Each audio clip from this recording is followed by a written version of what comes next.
Mojubá, Shaktionan. Como continuação do vídeo anterior, da questão do sonho, né?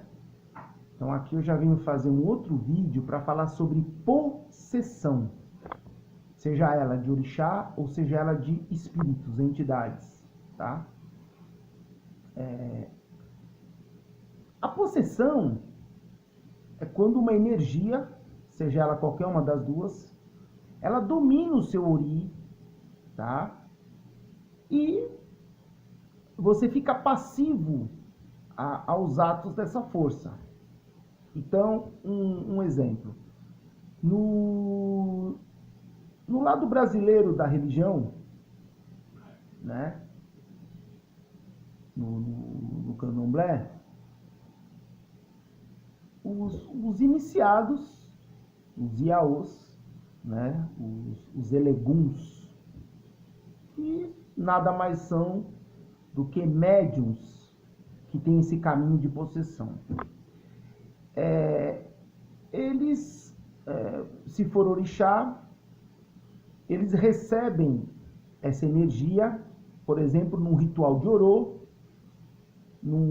ou então através do toque dos ilus, né? Dos atabaques, de determinados cânticos, etc. Ou muitas vezes até por um ofó que o sacerdote diga, balançando o adijá, por exemplo. Ou então também a mesma coisa espíritos, esses que bebem, fumam, ou, por exemplo, que são na verdade mestres, não são exus, esses espíritos. Também isso seria um outro vídeo, né? É um assunto para outro vídeo que eu vou fazer. Então, ele recebe a possessão, fica passivo a essa energia. Seja um tranca-rua, um boiadeiro, uma pombogira, né? Que eu também uso outro nome para pombogira. Seja um preto velho, seja um espírito de herê, de criança, uma cigana, são espíritos, entidades, tá? Que na realidade fazem parte da ancestralidade da Terra Brasil, né? Com um certo sincretismo, por exemplo, se for uma cigana, com outras culturas, outros países. Mas enfim, aqui no Brasil é muito forte. Esses espíritos aqui, eles reinam há muitos anos, né? Como o povo da rua, por exemplo, das encruzilhadas. E muitos desses espíritos, dentro da hierarquia deles, que também isso já é um outro assunto, eles trabalham com possessão também, de dominar a cabeça do médium, seja sacerdote ou não, tá? E trabalharem. Se for orixá, geralmente ele dança em coreografia, restrito num quadrado, num espaço delimitado. E ele abraça as pessoas, alguns orixás dão o brado deles, né? Que são como se fosse o grito de guerra deles, as saudações que eles fazem. Alguns outros, tá? Que aí é complicado entrar nesse ponto também, porque tem casas que o orixá ele fala em Yorubá, tá? Só que ele não conversa com as pessoas como as entidades, mas ele fala em Yorubá, outros em português, enfim, tá? E a entidade não, a entidade elas já conversam de uma maneira muito mais direta com as pessoas. Tá? Bebem, fumam, uns gostam de vinho, cada um tem seu gosto. Dentro do Ifá, isso já não existe. Pode existir, tá? A minha visão do Ifá é que nada é proibido. Tudo é Ifá que determina. Tá? Se você for em terra Yorubá, isso lá existe, inclusive, tá? Isso lá existe sim. Só que dentro da ancestralidade da terra deles. Tá? E aqui no Brasil, o Ifá, ele se adaptou, ou qualquer cultura que ele chegue, e pessoas são iniciadas para ele, se tornando descendentes de Orumilá e carregando como herança o espírito de Elá, que é o espírito da luz, ao qual o sacerdote entra em transe, o Aô entra em transe, como eu falei no outro vídeo. Então, essas pessoas, elas entram em transe, elas têm, dentro do Ifá existe muita questão da transe, de irradiação, da visão mística para o sacerdote, que é passado de maneira despercebida. Como também existe a possessão. Só que a questão da possessão, ela aqui no sistema brasileiro de culto ao orixá, tá? Ela se tornou como uma obrigação para o Iaô, o Ilegum, e para o sacerdote conhecido com o nome de Babalorixá, que é um sacerdote, que é um Ilegum, com um cargo de sacerdote, né? Então, virou uma obrigação. E isso acaba se tornando muito equê, quer dizer, muita dissimulação de médiuns fingindo estar incorporados para não ficarem excluídos da casa onde eles estão. Então você imagina, né? Como eu já participei no sistema brasileiro de culto ao orixá, tem aquelas festas que vão 300 pessoas, vão autoridades, empresários. O sacerdote ali, na maioria das vezes, isso é uma realidade, ele precisa fazer o marketing dele. Então, os ileguns dele, os iaôs deles, têm que estar incorporados. E ele incorporando tem que ser o show, aquela incorporação que, nossa, um rei incorporando nele, né? O orixá dele tem que vir como um rei, como de maneira suprema ali no Ileaxé, no terreiro, né, para que endosse a autoridade dele como sacerdote. Isso no culto do Ifá já não existe. E foi uma das coisas que me encantou muito em Ifá. A sinceridade da espiritualidade, né? Não a encenação. Como também tem no candomblé pessoas muito sérias também que eu conheço, tá? Que quando incorporam, recebem a possessão, recebem de verdade, né? Então, mas na maior parte das vezes não é isso que acontece. Dentro disso aí,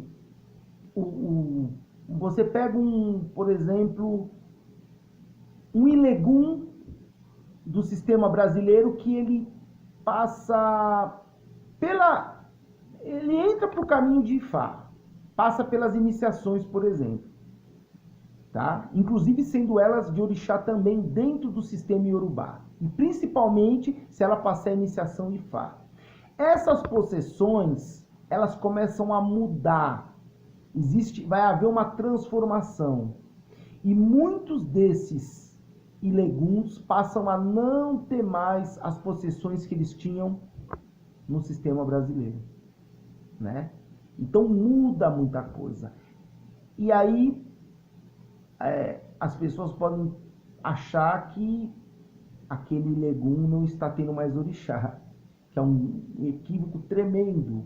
Muito pelo contrário, o orixá dele não tem a necessidade de estar toda hora incorporando, possuindo, dominando o corpo daquele legum, daquele médium, para poder se manifestar, para poder movimentar a energia, etc., né? E uma outra coisa, tá? Uma outra coisa que no Ifá é muito interessante. O Aô, tá? Ou seja ele simplesmente um discípulo que ainda não passou pelo Itefá, não passou pelo Ixefá, ele recebe uma estrutura espiritual muito mais concreta, muito mais blindada. Por que isso?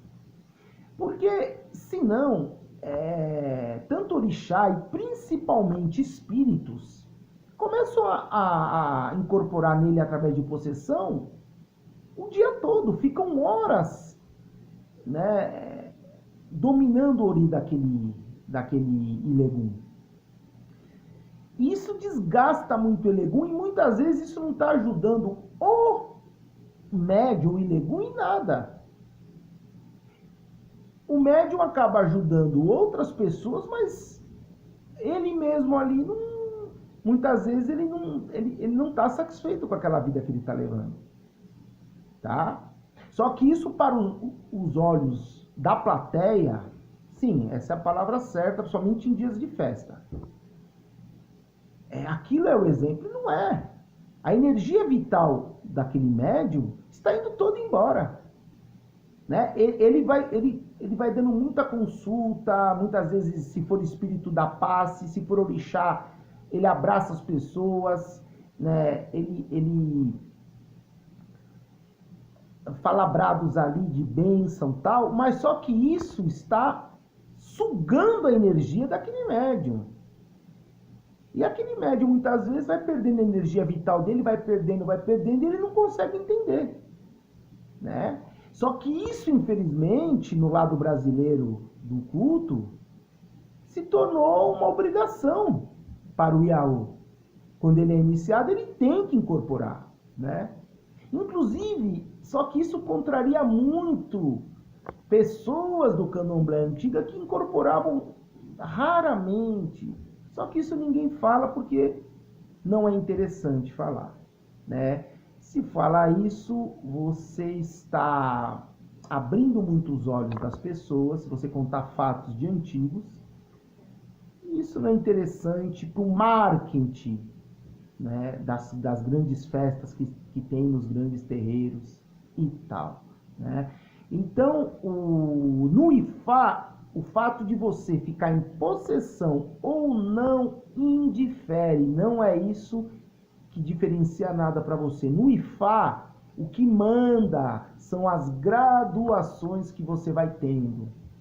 Né? Até porque no caminho do Ifá, você pode ter mais de uma iniciação, coisa que dentro do lado brasileiro não.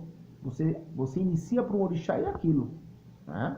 Ou confirma, dependendo da questão dos Adioyês, Ogã, a Tieted, né? E no Ifá não. No Ifá o que manda, o que determina a sua evolução, né? Quando eu falo a palavra evolução, significa dentro do culto, né? As suas graduações. Você ir ganhando, né? Crescendo dentro do culto. Então são as graduações e junto com isso o conhecimento. Dentro do Ifá não adianta você conhecer muito, saber muito, se você não tem as graduações adequadas àquele conhecimento. Claro que na prática, muitas vezes você está sabendo mais do que você pode ou vice-versa. Mas aí você vai adequando isso. Através de iniciação, ou de iniciações, pactuações, de medicinas. Existem muitas medicinas que dão muita força, muita blindagem espiritual, principalmente para o sacerdote. Né? E, então no Ifá o que determina, no lado iorubá o que determina não é se você entra em possessão e se seu orixá dança né, na coreografia, isso não determina nada, até porque no lado iorubá não existe essa coreografia e não existe delimitação para o orixá num quadrado eu ter que dançar ou num círculo de xirê, isso não existe. O orixá no iorubá ele é livre, ele faz o que naquele momento ele quiser. Se ele quiser entrar para dentro do mato e caçar, ele vai. Tá? Então, tem uma grande diferença nisso. Tá? E na minha opinião, eu vejo o Ifá de uma maneira muito mais completa, muito mais realista na espiritualidade. Porque o que determina a espiritualidade não são festas, não são danças. Danças atabaque têm energia, têm as suas fundamentações. Eu mesmo gosto. Mas não é isso que faz você crescer, você se intensificar, conhecido como evolução dentro do culto. Não é isso. Né? Então no Ifá são graduações, muito estudo e prática. Né?